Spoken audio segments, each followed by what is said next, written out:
영화 1917. 대체 얼마나 대단한 영화이길래 기생충과 함께 거론될까 굉장히 궁금했습니다. 그리고 영화를 보고 난 지금 확실히 그 정도의 작품성을 가진 영화가 확실하다고 말하고 싶네요. 1917에서 가장 먼저 눈에 띄는 독특한 점은 별도의 화면 전환이 거의 없다는 겁니다. 스코필드와 블레이크가 쉬고 있는 장면으로 시작한 영화는 둘이 함께 에린 무어 장군을 만나 명령서를 전달받고 이어서 독일군 참호로 향하는 모습을 보여줍니다. 그리고 이 두 명의 등장인물은 단 한 번도 카메라 밖으로 벗어나지 않죠. 중간중간 편집점이 보이긴 하지만 카메라는 두 인물에게 꼭 붙어서 실시간으로 이야기의 진행을 전달합니다.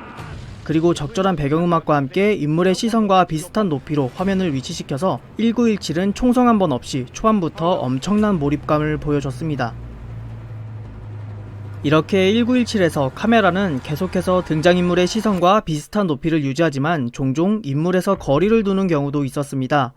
이런 장면들은 전쟁의 참혹함 그리고 전쟁에서 한 인간이 얼마나 무력한지 보여주는 데 사용됐죠. 특히 기절했던 스코필드가 깨어나 다시 거리로 나오는 장면에서 이런 효과가 극대화됐는데요. 스코필드의 얼굴을 화면 가득 담아내던 카메라는 2층 창문 쪽으로 나가서 조명탄이 터지고 있는 폐허가 된 마을의 모습을 보여줍니다. 그리고 밑으로 내려가며 건물에서 나오는 스코필드의 뒷모습을 보여줬죠.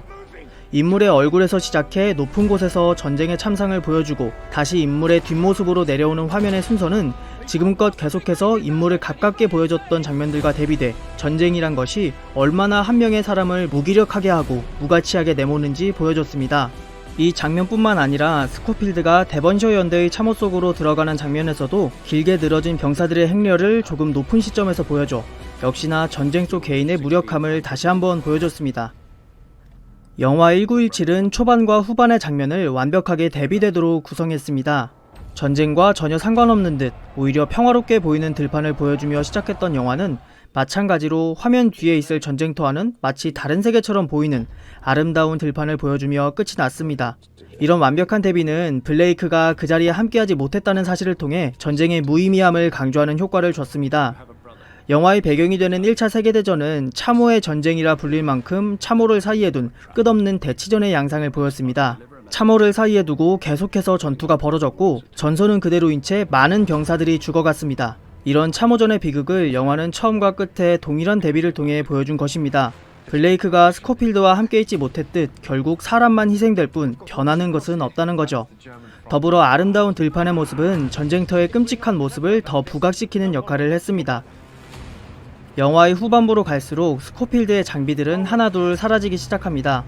철모에서 시작해 수통과 식량들 그리고 총까지.